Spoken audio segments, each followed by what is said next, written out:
Buah ngahi pongko ngahi ngahi mea make ngahi mea ke nai hopo talu me tau bota no koia i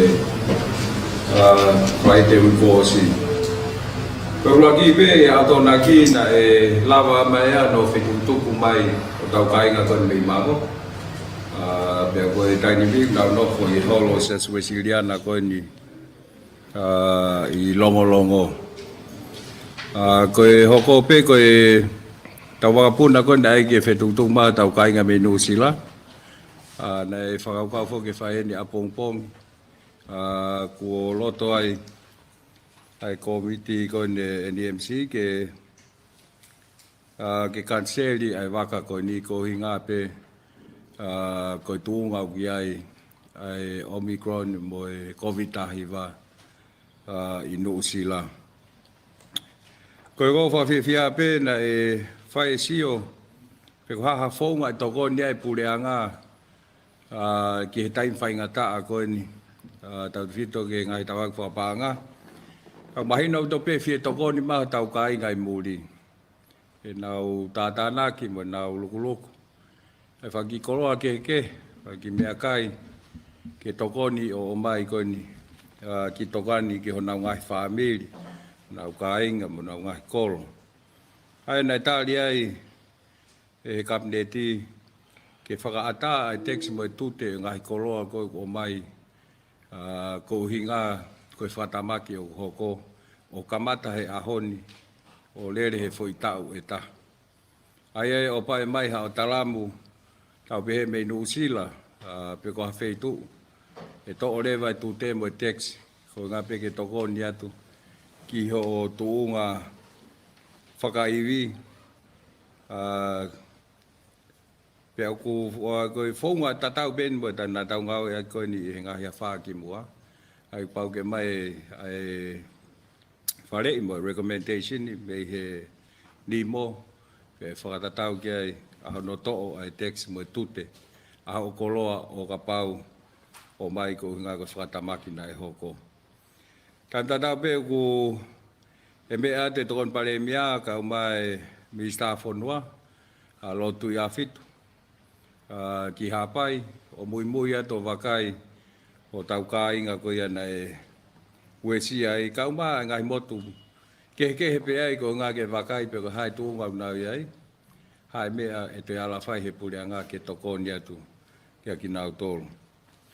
Na Islawa ai mea to ai ongo Mr. Eua ki Eua, Mr. Lau, kau mai Mr. ngawe lalahi.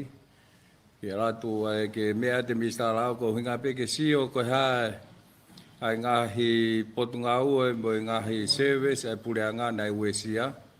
Ko hale vai mea e fai ki ai, hai feitu e hiki ki ai ko hinga nai ai foki ngai office nai wesia. Nai mea te mista ko ni ngai ngau lalahi, ko ngā peke wakai e ngahi mau ko ia i he hala ka o mā foki. Ai ngai tawha kehe, ngai ngau lalahi o whe mau, ke whakato ngai mo mateu te wa te pure a ngā koe ki ai.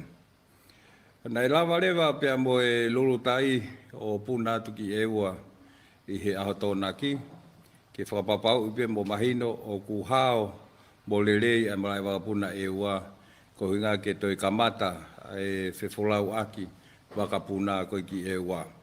Hake pe koe mo iloi ko e wafu e ua ua e palpare mai e talu me i he tsunami koe ni me i he mounga afi e ua e ngahi maka u whi mau ke clear kai to glava e uwaka o tau atu ki ai.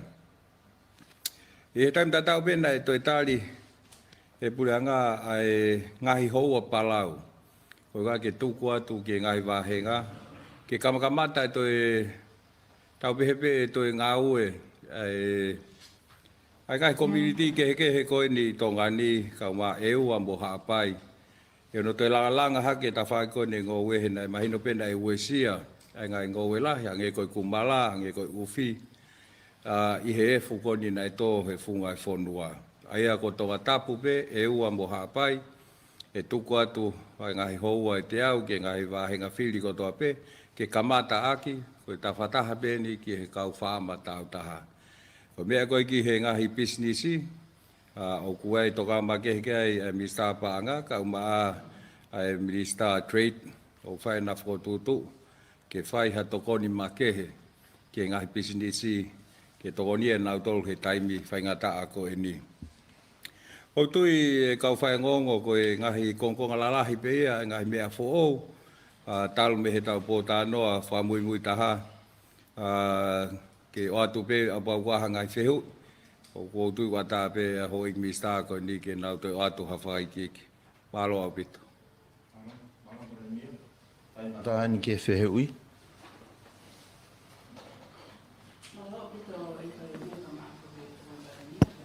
Ke Minister Maui moi Minister Paanga ko e whiaui lope ko ngā ko ngahi sia o kulahi au pito na ngahi holo. Ka koe ko ngahi wheitu ko ni ko si inofa ka kai ko mai ko me motu hange ko atata hange ko e tempo tau lava ko ahi tau lava ke tau wakai. O ke whainga maali e hange ko e toonga ko ke mo ui pe hange una unofa toko lahi. Ia whau mai whanau, ia moi mātu a vai, ia moi kakai whewhine.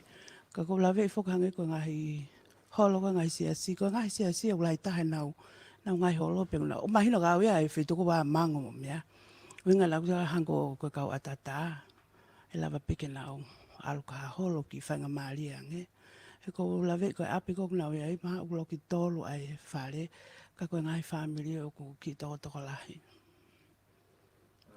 Tapi ko mango o nga e holo ko a longo kana e winga no fili holo a longo mahin be ko ki foi ko nga e lava no foi kakai fe fine wi kongo ki lalo ke kakai e ke pe fe pe so ke pa from mo be mahin no pite me o ke to pa na ke so me mo ke ko fa nga mali pe a longo ko atata ko fa e ana ko se ko miti ki ai na lau me te fok na tori ala ko te mai la na o ki ai ka pau na fe mau ke fenga e ha holo ke na fata ki na mau ambe nef ke na mau lava fok ki lot fata be mo mango nef na fambe ke ai mo kai ngata ta ke mau tala no ai be kana e ko tu na fa na ki service ya na to na ke na fa ngamali nef ke na lava mai ki ai ka mo na bito ho me ko te wata pe ia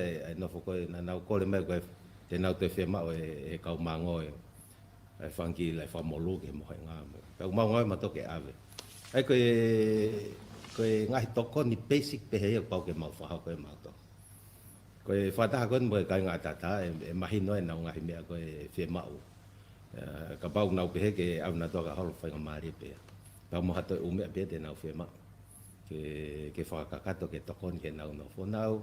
Koe kau mango koe ko ngai alpea ke ngahi api. Au nau toko mai pe nau tolu he time kai, kau nau nof pe nau toho nau ngai family. Kana aswa mahino pe ka nau tolu ka pau ku futola he nau no fo fe mau ke le tua te niti tua. Ke tokon he ki api ko nau no fo. E whakakato pe mo ia. E mea mawinga pe he time ni ke mahino ku o ku nau mai fo ko ku wesia atata mo mango.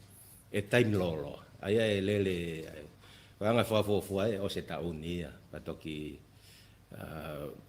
kono moni te mau respond ko no fenga ke langa fale mau mu ke va ta ko te mau fai kaya u isio ni hange ko fana wako aia e tokone pure anga aia ke whakaho ko e fana wako ke wako ko o fema o ke hoki ai pe mo ume pe kako no moni o lahe o isio he ranga o sio ke lele lolo e toki te tau fono ngat pe tau tolia toki o tok tala mai he time ko he ko time min fok nau ke finga ke settle down ke calm down and nau atamai ki fie mari ho nau loto e kuesia ko no moni kuesia o pita ki nau tolu he time min ko e mole ko e koloa be mo fale mo fitu na nau pa nau mai ke fitu fo kau mau fai be mau lele ta kau pau ke mau accommodate e mau tole e ngai fe mau ko to ko ya ke kakato malo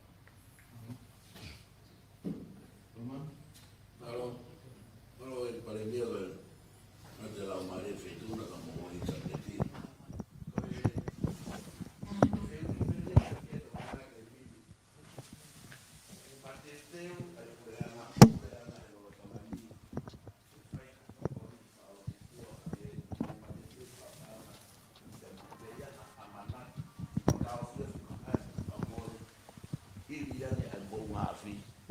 ke tai mo ya ha te fitu na ku sta mo la fa panga pe ka pau ya la fa panga tona ko ha la e panga ko ya ka to ko atu e fe ui ke konga ua malo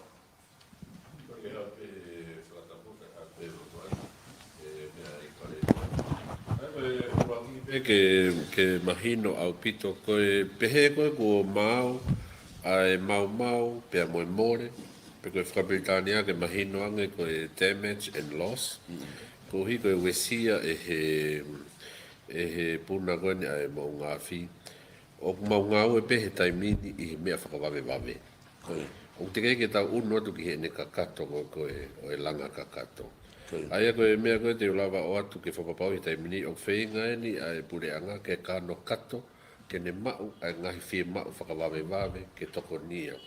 Aia ko uhinga koe whakawawe o ke ai ene pore ke mo ui ai tang ai kakai pia mo kolo ai kakai ke whaiha no whakahauwhi. Koe ngau e whai taimini pe koe whakapritania koe immediate response. Koe tukunga koe ki he lahi mau ai kolo ai whanua, pia moe more ke kahange koe more ai business, moe more ai kolo whakatauta, o te ke kakato ke mau no whika. fai ke ilo he ko inga ne kai te motua ko ne kai ke fotua hen he press conference ko hili kana whanongo I chapa more than 30 million paanga tona e to koni mai te kai ke a umai ki hopure anga I pare mia ka o ke tau mu ko uhinga ka pa ko a umai hapanga manga I ufoa ki paanga tona no tau ngai hoa ngawe in what purpose ko hai tau mua pe whaka o ki he tau mua to tonu ke o ha o ia ki hema pe ngawe ke mata o ke fe ma u vivilia e fonua o ki tala noa pe ki mite taha sekretari ko evacuation center ne ulere ke he po ko ia very poor Oscar to atongani ki mata ki ewa whaka ofa hoka kai paremia malu mo hao na no foi ma o lunga fonua no facilities to e foki mai ki kai vai o te ave ki kawat mo he palani e feituna ke tu upe fanki facilities ek mista mo I mahalo pe ko ngai ta faki hai sini ho feitu ka fela lave make minister panga ken whakakakato mo whakaivia mai panga ko ia. Ula ki beka whia mau facilities ke whakakakato. Peta o toki hoko atu ki he konga hanoa. Mo ki konga whehu I hanoa pe ke whakakato. Nau, te kei ke utupu he aho ko ia ka nei puna ko ia niwa fōu tahe wha tolu ke whaano. Ne whakawholau e waka I pure anga tonga ko no whetukutuku mai kakai o awe ki eua mo alere. Pek maheno ka teo po alu e manua o mai ana no muka mai a manga o whanoi mo whe ia fua. O ma teo naha whetu ke si awe kia whakapaia kia e tau kakai. Ke whetongi kere po mnau no whanga. Pek o mai peo tuku he pia te whakafoki. Koe ki whihe ui pia. Malo. Pehu I wha mui. Oku kai whaki tau lawa wha malo hei ata. Nea o pe uai pe whainga maari e. Ke tau o ato hawhare ai wheitu o tonu ke nau ai alu me he ve matatahi ki a wheitu ki maalunga nge. Ai whai tāno, an koe nei mea ke tonu pare mea, whai tāno mo ngahi community ko ni e ngahi aho ka hoko mai.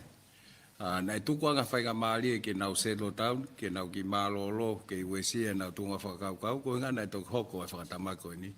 Ka tuku whahatala noa o sio pe ko hai e to whi whoki motu, ko hai au whi settle ni.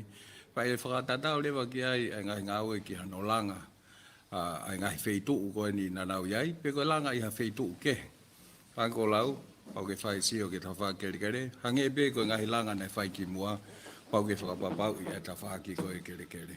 Kako pia ki he, ke mea e whai tā noa koe ia, kana anga whainga maari e, ki he kainga koe ni, ke nau malolo rei, mao hanonga, he koe fu e sia lahi au pito, ai mea nai hoko ka nau tolu I he pea au koe ni na e ne to'o nau ngahi nofoanga mo e lau mou ianga.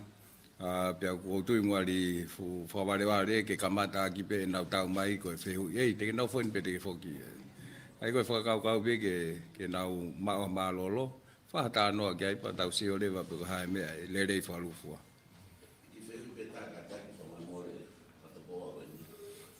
na ke mea nai na mo whakataha o kabineti o pāsi ke tae tute e tau koloa he tau tahakona ka hoko mai. Pena ke whakalawe mai tae tute pe tāna ki mai i mui whairea koe text.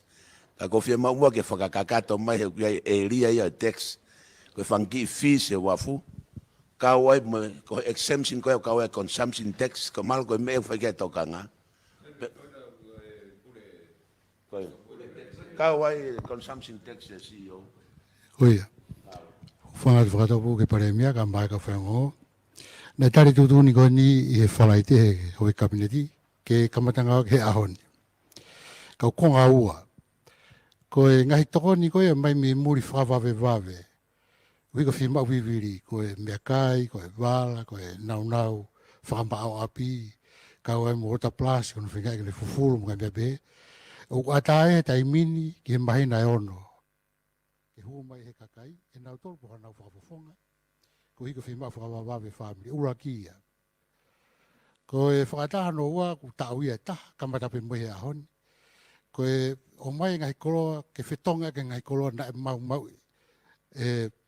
E pākona mō ngāwhi. E uka ua i ka pana e mau palau, whetonga palau ko ia. Mau waka, whetonga waka ko ia. Whainga nau nau pe, o au ke he whare mga mea pehe. Ai ko si whakataa mea koe tai mini ko whao ngai kontena ai muri. Pako na whana toko ia ko si no whate whakataa ia. O kwa ke uhingan ke koloa na mai ai uko o sio ke nofo i wafu. Na mai ke tau mua ke. E to uhinga ke ngai wakamate hane tau mai ngai koloa. Ko wha tau mua ke whainga koe na uesia. Ko iau whakataa he tuku hau ko tope. E hene tuku tamai ka wafonua. Ha koloa. Ko tuka kano whakataa na o whakarea nai. Ha koloa pe aonga ke nau tolu koe. O uesia. Ke langa ke nau mui. O whakataa ia. Pare mea koe, ki mea kufia mauia, whakataha koe tuku hau. Koe tau talana koe tuku hau, koe tute plus consumption tax. Katoa, pia, ia whaku me whaki tuku hau ia koe warfits, e te kau moia no wave, ai whi koe ia. Kai ke, koe fia mau pia ke iloi, pia to wave katoa u mea koe ia, ke tau toki sio kia, koe ngā koe whanki whakamu. Unga ke whakakakato whoki. Nā mauhala nā tue tā mātaha ioi. Mālo. Hau uhinga ia koe tuku hau CT. Ai ko totongi. Koe ngahi mea kehe ke mahina o pitope. O ke ngahi totongi ia koe ngahi totongi whaka business. Ai a koe totongi wafu koe business ia. O ke me totongi ha ana koe custom broker. Moe ngahi mea pe. Koe ngahi ke mahina koe ngahi mea kui tu ai he pureanga. Katok tokon mai pia kere mete.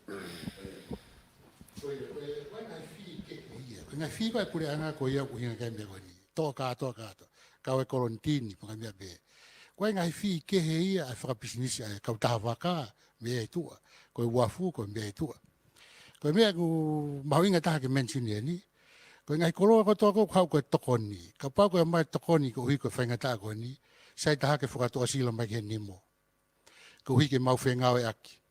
Ke hono tukuange. Ka pau koe koloa ia koe tokoni mai aha kolo, lapaha.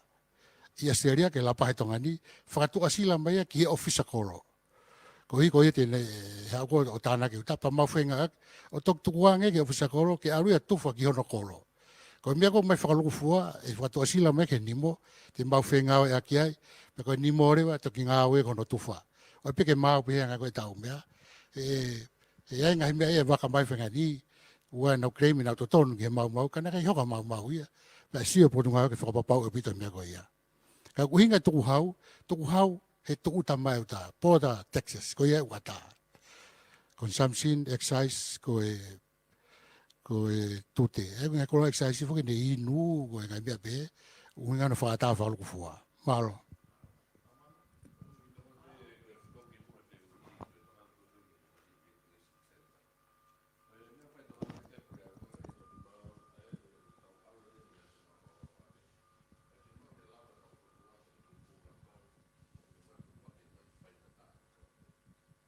Mo mea ipe ko e lolo tongani ko o si kamata ke matu atu mai pure anga i hono langa ngahi evacuation center he ngahi wahe whonua.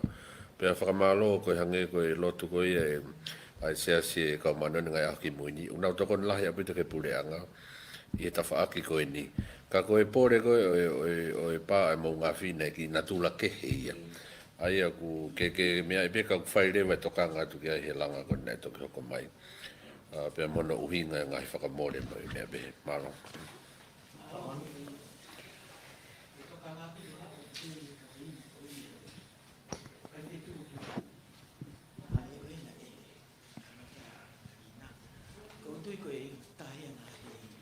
Palopari malahi, ai fianga ngai koe ai ngai o tu motu, e ki ngai kolo ko pau ke vikita. Ko hi ko evacuation no resettlement. Pia koe ai au mai ia, koe ka u ha. E to lahi na, pai na ka alahi. Pe e o sia leva ko tau fitu ni anu ka o fai ni na, fitu tau he ni ko koe tau hanga ki mo ku nga fi. Pia nai hanga hi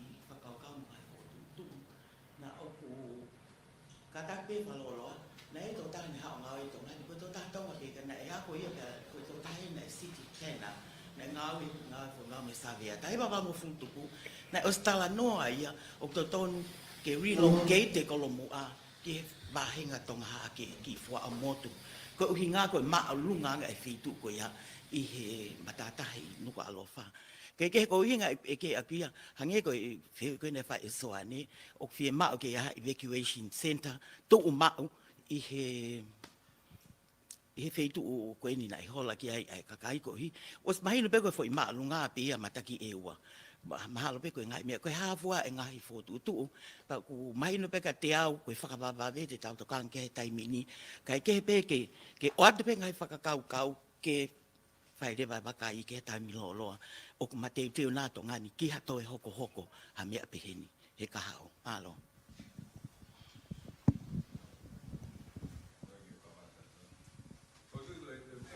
Vitoia ke tau sion Mateu. O ka foi Mateu ngahi ako ko nei fai.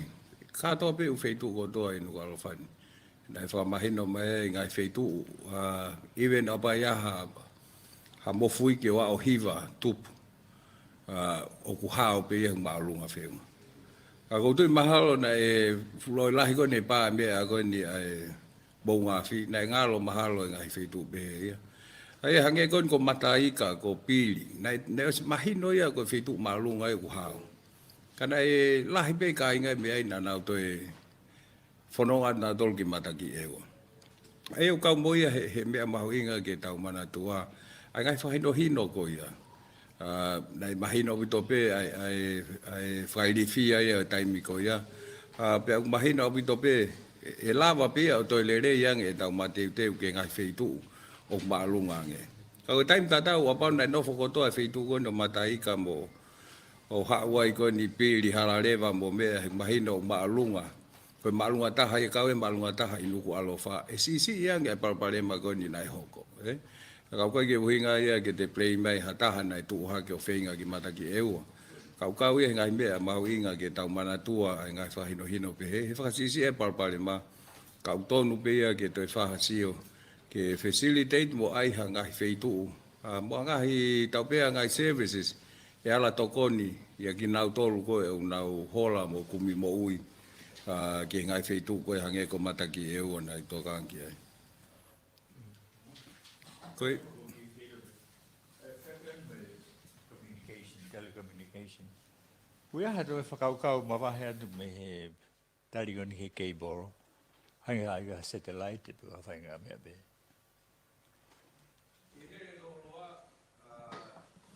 Ikai, ke lere no io, ke satellite he lere no tene o mai ha peseti tau pepe lava peseti hongo fulu e tau fie mau no molo ko e fonua. Ai ko kuhinga ni kato e tau lere ko ne u satellite ko ki mar ko peseti pe hongo fulu o tau fie mau ko tau wanga maheni ki ai. Nei nga ko he keipolo.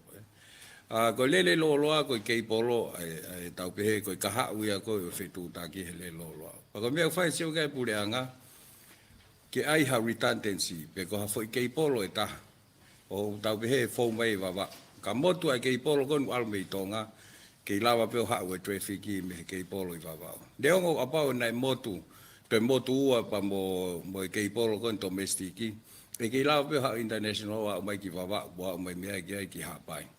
Ai ko hinga ia ne mai le vai fainga mali ke toi lava neongo mau e ka toi ha we traffic I ha feitu ta ko me le ta hai o ko ke pe ia ko redundancy pe no fa ta tai ke mo tu e ka to ngau e ki e lava ngo ke bol ko nyo fe au he price o holo ai price ko internet fa lu fu atonga ni mei muri he ko nga ko ke polo e wange pe ko fa ko lo ai wa na fe au he price holo ai ki lalo pa hange pe ko fa ko lo ai wa ka vela fa ko lo ai ta o at least wa fa ko lo ai ta ke fa ta me ai ho me au fe ma ko satellite ya ai nu tau le tai ni mi o ku tau fa maro ye lava hu va ve mai ke fetongi ai konga nga service pe nga ngau e lava alu I he kei polo kai kai nei lava ia o matuaki ai fie ma ulahi ko tau pe he fie ma ke alu he kei polo te mo fata ta pe o ba me kai te au o le ti si e tai ni ma ko na le ko he kei polo nei kiki ai e ua e we me pe se ti si au pitoia o te ta ko te na alu ko fa hu nei ngau e no mo la ke ti si o lava ko I he satellite e wai ngai winga keke ka wai ai na capacity ka wai mo mama fa ko o satellite fa fe ana ke polo ka wai pe si pa wai pe ai me ulele ai satellite ta fito hange ko lau fa ngo fu no se ta fo ko ni ko ke fakatoka ha fa foi line ke polo ke listahi hange ko ke polo pa lava o ki mo flexible no unwa ki holo me alga feitu ai lava pe wai pe hona ngai fatongia ke ka ko me ko ki ngau e lahi aki ngau so funu aki ko ka hau pe e ke polo e lava pe hoko satellite ko pick up ki he ngai time ni ka ko si pe me te ne ala fuwa fa fe ana ki ke polo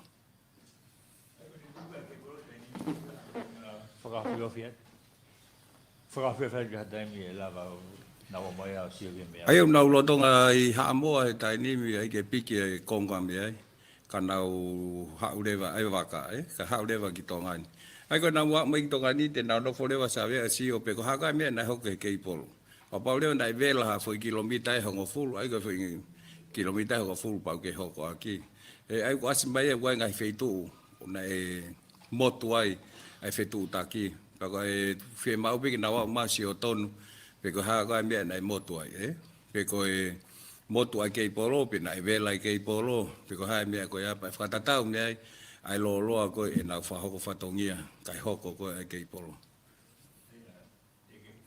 maru ki he wike tolu ai fa fu wike tolu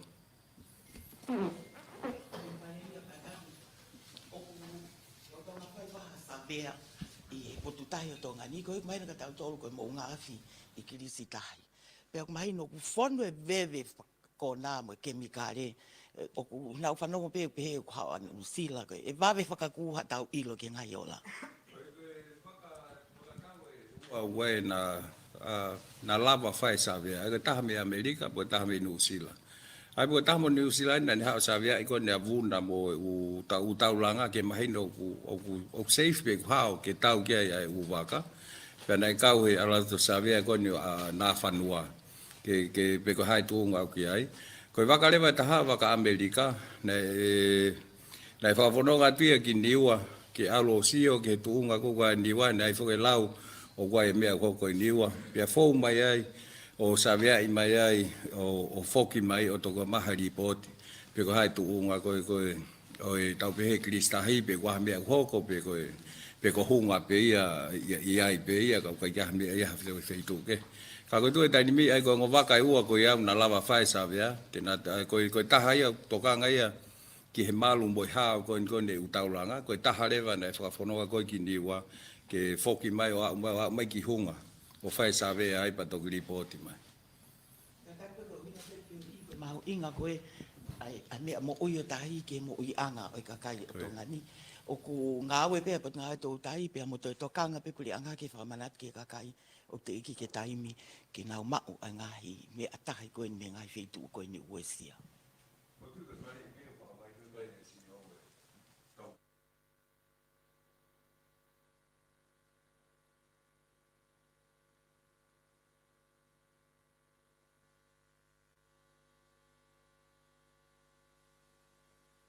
Avea ke whakakawat mo I sa mea.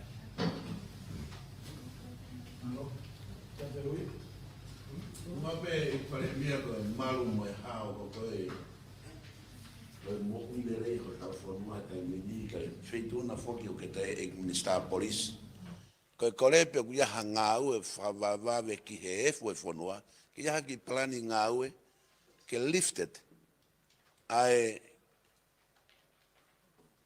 ona to elere mo ulori container mo heavy truck he taimi aho. E kune provided efu lahi whamana wahe he whanua. Kai toki lere he po uri. Whetkutuko e u container hange ko muri, lere taimi po uri e u semi-trailer, ave ta u container ke u business anga, alu he po uri, hoko peni mahengi marolo na tol, alu rewe, funky light truck, i he taimi aho, ke si e fu, pia te ngatai, koe lere lahi koe merere u whatu tāmaki. Pe lava whahaki i ngā aue ki he kuia te koe mawhai Minister Polisi, pa monoa pe, koe kore ki he Minister pa ngā malu e customu, release e u container ke i aho, au ke ni mau tangutu i toha container fitunoa, lere na tole po uri, kai marolo e u whanki mea lere i ki he aho, nau lere na toe aho, tok lere po uri mea. Ka koe lipstick ke fiu, o ke whitu una, ke whakata ai lere heavy trucking, malo. O pau te tā whinga tau ke maa ta hala mo i hala ngere ia mo mea. E ta tau pepe le lahi pele mamari kai toa hae fui a pau te tahi koe te ta whinga e fu. Pau nau rea bea he press conference wa mui mui. E te whia te sio atu koe ni he ukoloi. Tau whia ukoloi hake na fau mai ai. Ai ngau e whakataha koe ai kolo hono tafi mo hono hiko koe ni o e fu. E hea pai kai kia hae fui ai pe tike le reo ma koe pe i kai pe kia hae fui alwa. Ai koe koe tui koe ko mea uton tau whenke, neo ngo pete ki ai haki hampu ko mea, ki ko e fue ke iai pia. Iai tō tahu whi mau ki hao tō ai e fu. Ai ko whi mea koe ke whātoa ki ai, pang bōni ho lau au, ke he ngahi tanu koe ni whakamounga he hala. O pau nei kai ke mau hango fua, u tae whakalau. Kau koe tū pētai ni mi o ku whai pēo tātala noa ka ki nau tolu. Ko hui ngā pē koe, koe tau mua ke to'o e fu o koe ai koe ni ke to'o ke fotu ai ngahi mea koe ni hala e ku hake peo ke o si loi le rei pe ka pau te whi mau ke ai haki ham pe he hala pau ke te kore ngo fua ka tau fotu ai ki ham koe ka koe kore pia ke tau ka inga ke tau ki ngā whakataha mai ai whinga ke hi koe lewa mo tawhi tau ki e fu koe ni mua tau ngahi api mo tau ngahi kolo halo CEO, secretary. Mea mai ki he, koe ki mask, me ki kautaha tui a kolomotu au se ai a leiti tuna fila kepa, e wanoa. Koe wanoa wo wani. Washapolo, whai pai ni mai loto, na o tuwhata e totongi he community. Koe kore atu eiki, Minister Moui, Minister Panga, mo feituna to kon pare mi o game mafai kon ko ke fokai via fanki NGO. O na to kona ki ko sine fai ako tui tai to tongi i ho area i fato wato. Ka kai tangata ka kai fefine una tui e masko. Ko kore ko to ta ko hana ka ta ko NGO ke fokai via mo fa pa anga una fatau me material o ako i tai to tongi ka kai ke to tufa. Wasa polo wanoa, ka pau te hena kai ki ute ngāwe ake, mako sa upanga te au e whakatau, ke whanki maas tola taha ko ni. Kai ki lawa eo fufu, ka wane fōa pekan tae o ngāia. Ko e ospe ani ko te fō, tuia pongpongi. Ke whaivia mo e whanki NGO, maro.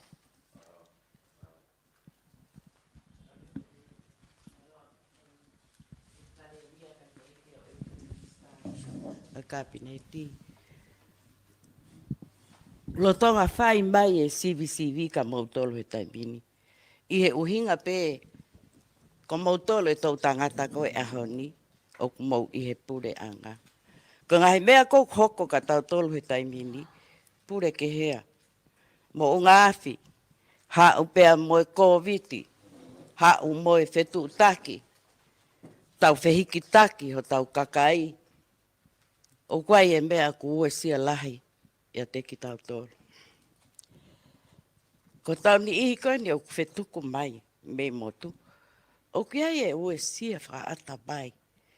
Mea i pe ki Minister mo ui. Pa ku ilonga au pito i hei taimi o ku mautala noa tai ka nau tolu. O e pongpong e ahoni, Na e ngahi i mai au he toko lahe, he toko taha. Ne tala mai, koe wakai peo ke wakai atu o ku kai ke lelei e ne whakakaukau mo e ne tari. Ka ke eke pe. Koe hake pe he ai. O kai ke uhinga au koe ha o ko fia maua ke ilo ngai mea koe, me ngai mea koe.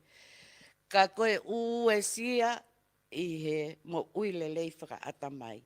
Koe ke ngata pe ka kai whehikitaki. Ka kai o ku kai ke ha i he whakafoki mai COVID. Ka kutoi uesia. Mo tau tolu koe ni tonga ni peu tau mau u tau tolu he u waha a. Pea koe whetu taki, ka uia he kawe inga mahu inga au pito. Koe anga pe whakale ato ange koe minister koe oi mei te ki. Ko uhinga ku mau kau i he ngawe ake teknolosia. Ka kohono matu tamaki. O mau whihia mato he ngai mea whapolitikare. Ka koe lele koe e hoko ia. Koe to o koe ai paanga o ku eke e to o ia o ka pau. E mea lele ki ai e minister mei te. Kai ke he koe uhinga pe ku tuku atu. O kai koe kakai peu whehiki taki. O kai koe kakai peu kai o mai mei muri. Mō tau tolu pe ia ku nofo i tongani. Hoko ko te wene fotu o e ako. E hoko mai e mea koe, mea koe. Iai e tau ngahi ka venga whakaaho. Lolo tonga e tau. E whe lewa, e tau mau u koe loto. Koe whawhalala tu ka motolo. Ko motolo ki ai e antena. Pea kwange koe. Lawe koe ki he tawhaaki e mo ui. Ke u wakai atai peke e ke minister mo ui. Alo pito Luciane pe ko whamalo lahi atu he ono o hake i siu mahuinga ko ia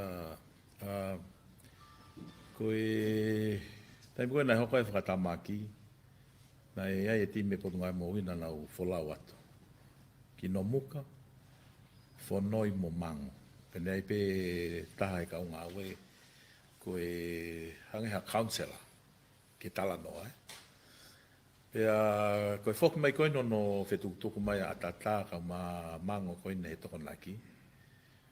Na e lawa pe ti me potunga e mo ui o whai hono sivi ki nau tolu, ma uai ki nau tolu, mo e toto maalunga ka ma e suka. Pea mahino ai koe ai whia mau koe ngahi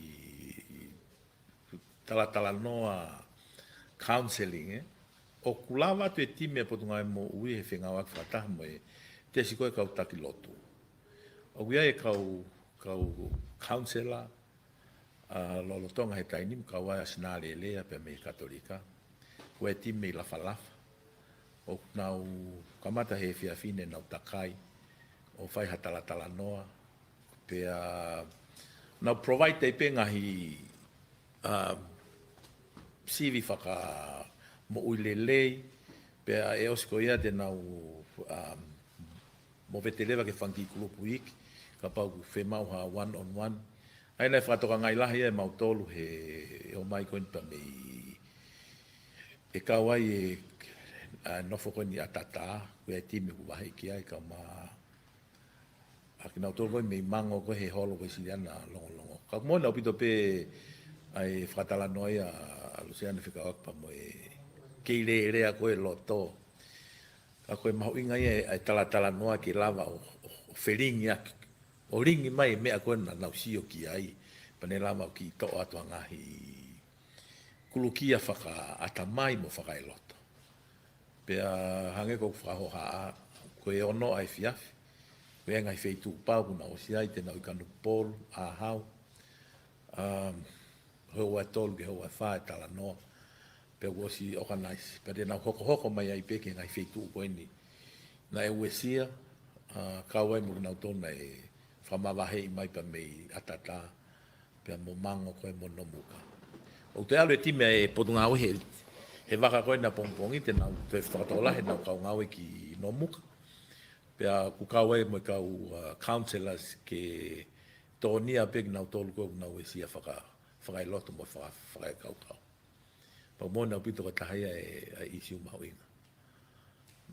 Ki tana ka peki ai, mo te pita la leo ko mau toka ngā kai nip kia ki nau tolu na e uesia lahi. Ai hange koe ni ko nau tolu koe mei mango ko atata. Ka ulahi pe ai kakai ke heia na uesia i he whakaini fia koe ni mea nai hoko. Ai koe kai aha whale ia, ka pau sio ka ngā mea pe ka hau whamili, o ku te whatonga i o ku kehe ne tō ngā. Tonu ke whetu taki mai kumbia, mo kore hato koni. He koe ko nau tolu pe koe ni o hiki mai mo nau nofo a ngā, o ku ala uesia, o toko lahi pe kakai ia, o uesia he koe ngā pe, koe mea koe ni nai hoko. He pako fie toko ni pe a ko tui pe, e ala toko ni mea misa mo ui. Pau ke sio ka taha o family pe ko maheni o ku whaingata ia pe ku kehe ne tō o ngā pake kum tokon mai ki whain mahak he na la wha a tokon ne ta ka councillor ko ni ki hinga i popo ta noa na tokon ni ki nauto malo Ki tāna ke te aguia hea. Koe taha he urunga ngai o ngahi ngau te he ni, o pau ke whai lau ma tai fie maali e. O kai pia koe ke mahina ke kakai, o kungofua pe tai fie maali e a moe lau ngā. Ia e o tu whai na te ongo i na te ton ke te kau e koe ke te kau ki taia. Hau nau tolo o lau ngā, hau nau tolo o talamai e palopalema. O ataha pe ai ni mo ia baka pau ke ange koe ngau e koe kou whai e he heo. Ka ku ke ongo i na ton ke atu hoa piu ka ke awat. O ataha e lau ngā. He koe taimi, he koe whainga ngau e peni o ke pesetia te au. E ai taim la hea e watu ia o tau whakau ke tuwha e hango e senit koe na e mea ke minister panga e ke kosi. Whakau e ko mau e lisi. Watu ke hapi tak familia e ua ka pea ke familia. Taha whangi mea pe he. Ka ku mau inga pe he taimini ke mahino ke kakai o ku atai lau ngā panawa umai ke whakalele he tokonia ke ngau e ke waweang ke kakai. Malo.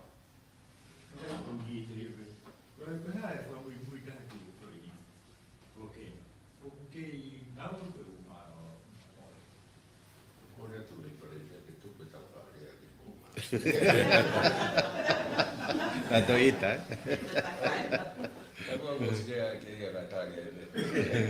Koe na kona o tari koe ko si koe whamu taha e me he ngā kou la o mai. Ka hange koe mau kore koe ki he wakatau koe po manua o Amerika. Ai fōu mai koe me niwa. E hao awhi ai o whae ngahi whaita ai wai nau drone mo mea. Ke hulu ngai ta wha ke. Ko ngā pe ke to mai ha wha matala o toi mahino ange ke tu unga koe na koe mate pe au lunga ia ka umbo ia lalo. E ai koe ngai wha matala pe he osi koe ni ai fōu mai koe ni ai wakatau koe ni Amerika ai. E o mai wha matala koe e toi mahino. Ka koe whatatau ke wha matala koe na wate ui kosi. O koe ke toi asi hake ha kohu mua.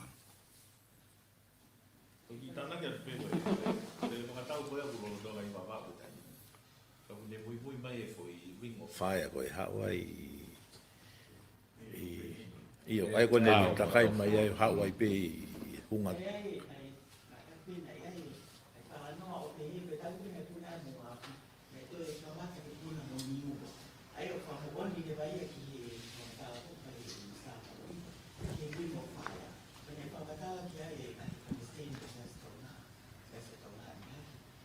Kau aki dia moya na ko itu uma kasilo masih ala tu kan. Ayo mau ila aku ko punya solo ki kan no mai ina ta aki ko ya.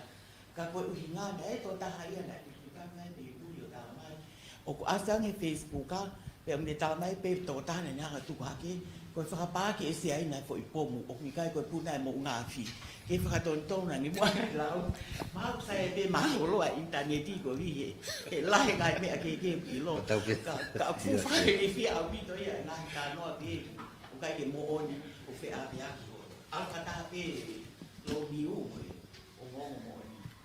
Claro, la veo bien, voy a ir de patón. Si o mahino yo tu ngai au ia.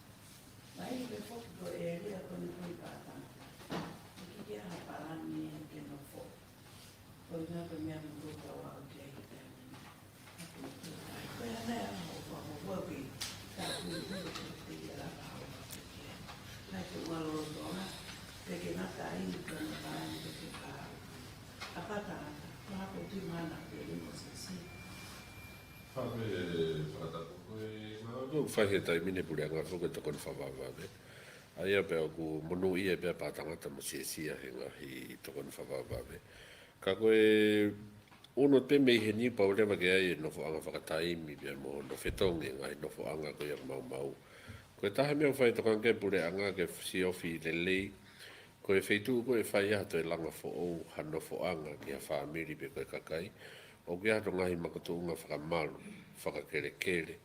Pea tātou te whito ki ngahi whakatamaki whakainatula, o ku lawea ngofua ke whonua. Pe ko e matang whakatalo piki, pe ko e mofuike, pea mohono ngahi nunu a hange ko e pea kula, pea mo ki nao toru. Pea me he makatuunga ko ia e toki whaia no siofi ai whakapotopoto, ki hono toi langa fo o. Ka koe mea kua si mahinoe ke he au mimi natula tatau pe a popua pa tangata pe mo sopu i ngahi ngau e pure anga u fai o fu maulalo pe o ku time ko tahila he o ku fai ngofu a bito e hake ki ai tahi i ne pe he o ge ne uhinga faka mo ui pe mo anga nofo ki he hange pe mo mea i ki hanga tau nofo o ku lave ngofu a bito ia ki ngahi mea ko ia i ne pe he ka wene ngahi mea o tokan kai pure anga ka kui kai ko e ko patangata pepe o pehe pepe mo e mua mai o tumotu he o tumo mua e wahenga hapai ka o ku ko fehui mahu ingu he ko e o fai mo fu e tau pehe ke tau hiki ki ha feitu ka o gai peho no ngahi mea whaka pere ngesu hange ko e kere ke hiki ki ai pe mo e loto e kakai pe mo e nau tau ataina e nau whiri ki ai ai ko ngahi mea maho inga e pau ke tau lue i he whaunga rerei, i he whaunga o ku kāno kato he ngahi tawhaaki ke ai ku whaitokan ke pureanga. Ko tui beto kone atu Katalin. Ka koe mea maho inga tai mine whakawawame, o whi mau ke ia whahinga tokon make ka te kinau tolu ke hake aki i hake tuku ngala mea ngofu au nau ia i he tai mine.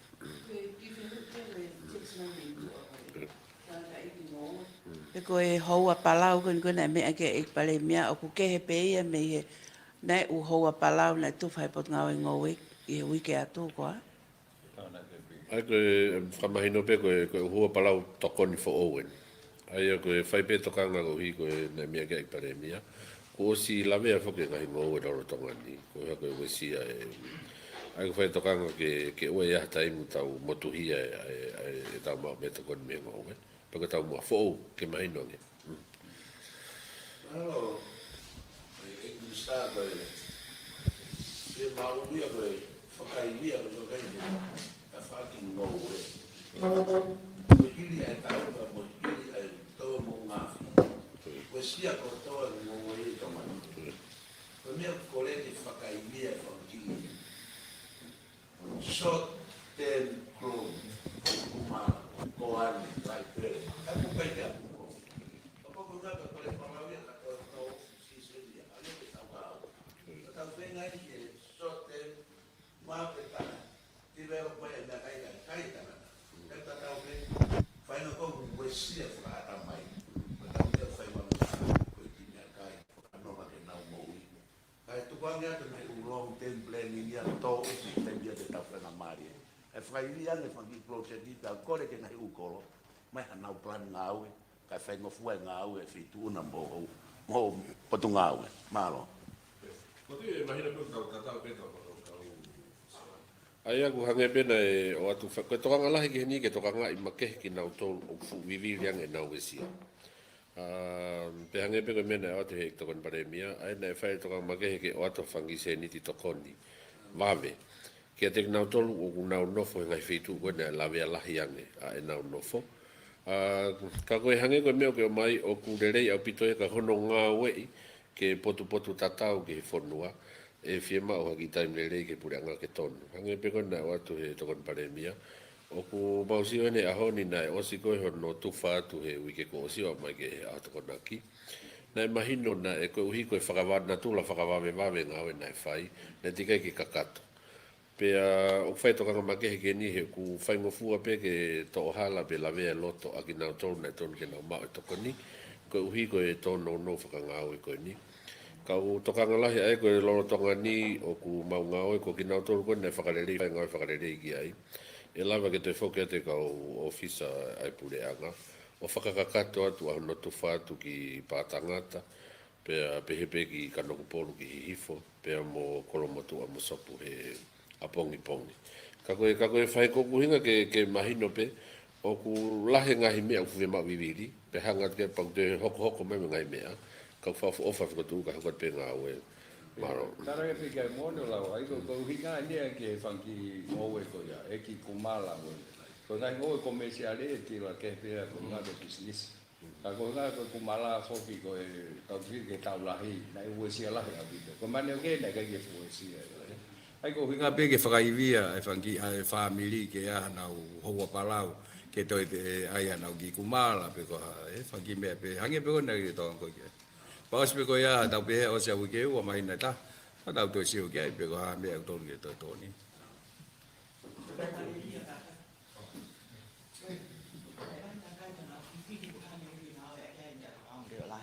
I taimi koe na e whaia e whetukutuku mo e whakawawe koe i taimi na e o se pā no ngā whina. Malo koe mea whango leo lahi ka whakapolo se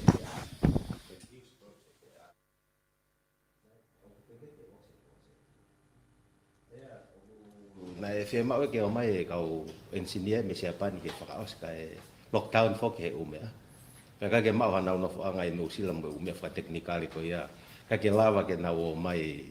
Ka pau na e lava ia o mai ka o se poloseki. E lava o lea umea whakaonga leo lahi. Whakataha mo whangile te o kulokula na e tuwha holo pehe mea. Ape ka ofisa kolo ua u whare ako palai me li mo mea.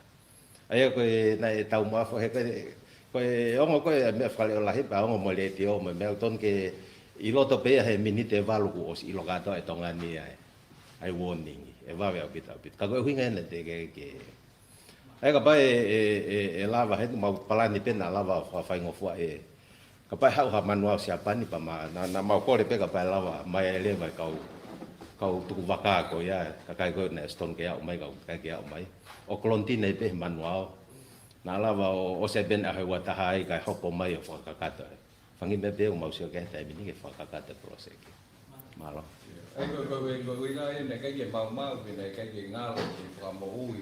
Ko nga ke vai woni. Kana te ke whakakato e ko nga pe na te ke lava mai. Ai ko mea ko na ton pare mea ki nau tol ke nau lava fai nga ga me sia pan.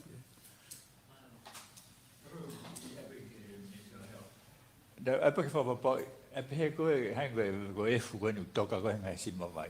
Ka pa toka ia ai o. E lava pe ke inu vai ai. Ma pe o rungai.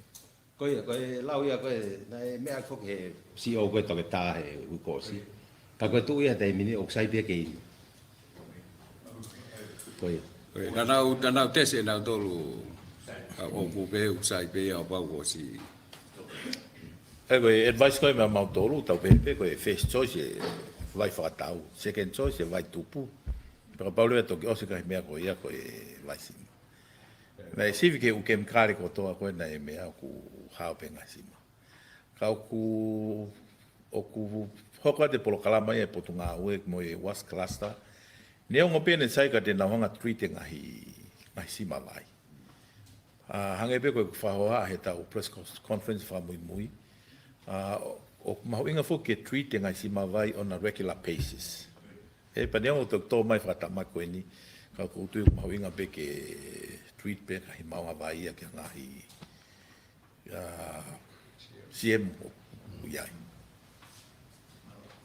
Il fasi pe e quale mia ko feli pe de ke e mi stava moi ko fa memore na fa matatua e feui ke feituna. Ko nga kon malu mo ha ko fonua. O talaki fa prea nga ia. Mau e potunga ue ia ki he. Kolontini ai frontliners. Ke me ange pe ki tunga ko kia e fonua e taimini ki he fu be mo whakahoko whatongia kon ko e kakai e fonua e mea ko e fononga tae ia i ha mask. O ko ha ne tu whakapeseti ai mo uile rei e fonuani pesete te au e frontliner se toko te au piko e kaungau e. Pe fere va pesete hiva po ne hiva i tu ani. Le lo pembe le ko ngena toa mena toria. Ai ku te ke mateu te we fonua. Ka pau ko to mai vai lasi o transmit ia i he air. Wa no mate tau mate ka to. Ke to mama ku fe mapa ke fa mama fa mai. Ke mahino ke kakai e mafa tuki tuki. O tai mask. Malo. Malo pito soane. O ku o tal fo ke tau tupu ke tau tolu mo tau fe tau lak mo e fu. O kai pe ke ha e fu ia e sai. Ai ko hoko foki o te natula ke he ange e fu ia ko ni to e fu la ia. Ka ko e fai ko hono fufulu mo me albeta i me mo ki holo. Ka ko mau fare i. Ko ha lai tage ke no foi fare sa fai. Frasisi e fe alu ki pa pau ke hu alu ki tua pe tu ile vai mask he tai. Ko tu ko e fare i fa poto pe ke taulava ta tolu i fu e ko ngai a pipe ko ngai ulu a kau mo ngai me ke e fu te tau fe taula mo ka o aleva ku toha o ai ko ngai fare i fa poto pe ku mau atu ai na to fa ho haki ai malo Ke tau waka puna pe koe whewa puna me fisiki. Wawe ha tau whare area. E kai koe ngā ke waka koe whafoki mai o tau kakai me fisi pe o te aha makehe ia me o waka koe na a hanko no sila mai no kan se. E tue ka niri kwa tseri ko toi waka tai. E koe kia waka ko ngā pika Omicron mo ni a tai. Mai e toki ai tau sia pe ki sa mo ui. Io hanga pe foko e press conference ya fra mui fica pa mo e covid taiva. Na tau liliu fo ke protocolo ko e ha ko e mi no ko e protocolo lo tonga hika ke ha ha vaka uta pasese me a fonua o ku ai e covid sai na ma le fai lo to lahi ko ki no sila ko hinga ne tike ke ai e omicron pena e no fo pe he pora mahino ko fisi na lahi au pito e omicron ia ka ku ia e fenga o aki pa me timi fisi ke ha fai ngau e whakahoko ke lava whakafoki lelei mai ho tau kakai. Mahu mo mea i pehe kau whai ngongo mo i kakai whanua. Ko tunga koe Omicron i Solomone ne kai ke hana repatriation flight. Ko e ki kolosi mai pe me i Papua New Guinea pe alua e toko taha ki honiala. Kula ki aho toko whawha, aho honoua toko waluwalu, aho no tolu toko te au anoa. Pesete ni manoi koe kau ngau he pot ngai mo ui, mau nau tolu he Omicron. Iai mo i mate taha. Ko Kiripati, nai nau repatriation flight pa mei fisi, nai puke nau toko whanoa, pe toi alu ke ko mindiu lockdown na Kiripati. Ko Hamoa nai nau repatriation flight pa mei Brisbane, ai koe tai nimi lockdown nau toko tahanima. Lockdown. Ai koe tu koe he tai nimi o ku cancele u flight koe ni lockdown na Nusila. Pea koe tui koe whapotpota ha pe ia. Ka kuia ngahi mea ia ke toi whakahoko, kai lava ke toi tunga maluang e whonua. O kai kawai ke kore ki Nusila ke huhu pusta ki nau tolu ai ke whok mai, mo tau whenga na tolu ke huhu pusta ki tau tolu. O kuia vaccine Pfizer me Nusila tau mai he weekend bo koe ukahau, koe foi tose fitu afe. Koe tose e wafe ke huhu whakaosia ke tau tahaua ke taha fitu. Ni mafe ai e lava leva o pusta. Koe pusta ten toi hanga o mai e malui le yanga ka ki tau tolu o whikau akta mo e Omicron. Mo mea be mo tolu e vave ange. Tainimu, albe taimia i Nusila he tainimu mo toko lahi ange. Pe alahi mo contact tracing o whema o ke nau ngau ki ai. Ai, in the next few days, koe anga koe whakafufua e toi lahi a. Hoko koe ne mea koe ne puna mo ngā whi, kai ke lava e Nusila ia, o toi wholau mai, e kai ke lava he weekend. Kana ma os mateu matua, ka pane kai mo ngā whi, o si hene ka wholau me Nusila. Tok mau koe whamon pe matua ke kai nga koe me i Nusila. Neo e nau fie foki mai mo tau loto ka kanga na tula o liliu e mea kotoa. Pe a be ke lockdown anu sila ka ko tiu ton be ke mahino be ka na. Tau fa be ke na fok mai ka ku ke he aho. Sai be tau minister no. Ai ave. Pa fai to. Tapi kau ki update ai pe ia mo ki sen kon ke kau fisiko ko fe ai Luciane formal mo. Aku na o si o fa ta he puleanga ke fangi to kon senit ko ave. Ke update mai pe au ki fe pu. Ai to kon pe ke na no fo ai. Mo na fa ka ngo mai pe ke o foto to kon fa e po ngai mo i mo na to ko pi. Malo. Le tala ke pe ke ai o tokoni fo ke puleanga ai ka fa na wa ko i fisi. Anda esto tok mati se masanuari pa ku fare wa sio ta ni ke to ato ana ki se ni te mai no de na no fo pe ne o pe na o na os ka pa pe fo ka ga ha puna ai le ye ku ai le va sio ke to ni e pureanga pa na so ang pe kana to mo fa nga mari pa na to fe to ana kos te mara ma to lo to tong na ko si ko nga pe ke a nga na tai mi ko i fisi ka ko tu e ta ni mi fe ka ki pe mo tau kai nga ko ni muri pa ko hangi pe ko me ton pare mi tau ko fa mo le tu pe ngari pe he ko ke fa to ka ko hinga pe ko nga hi a takai ko ni u tau nga u ai pa mo operate ai u tupu mi ai ko ni ai fe to ka ki ke ko ni fa ka amu mo me ko o fai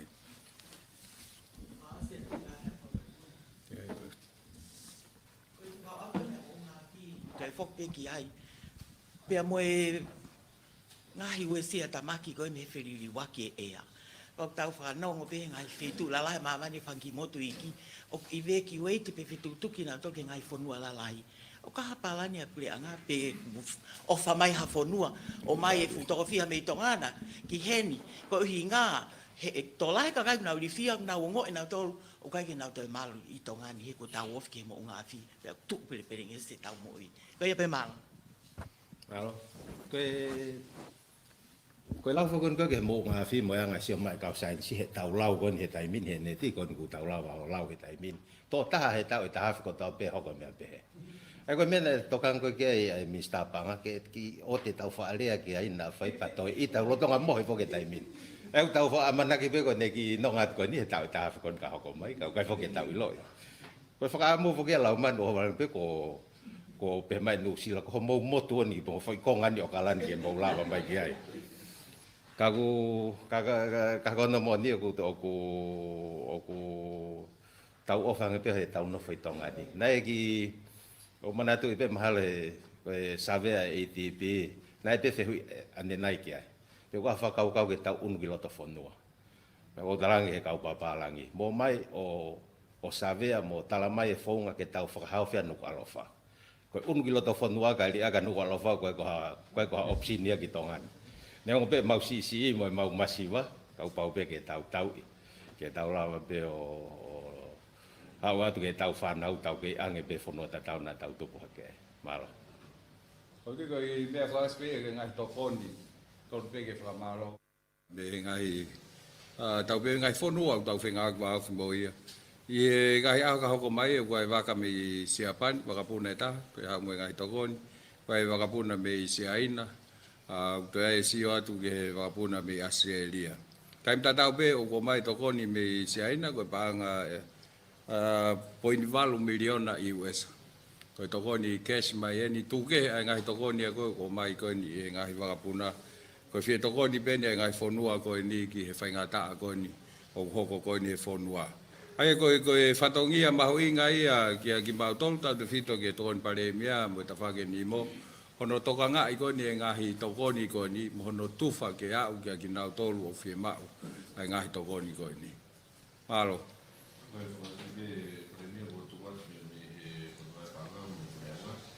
ai whakaiki o account tokoni ki he ngahi whakatamaki ko ia o pā mo ngafi ko ia ku me uhingan ka teknau tol ko to be u fie ni matokon o ka wa be ho tau kakai me fonua o hange be mo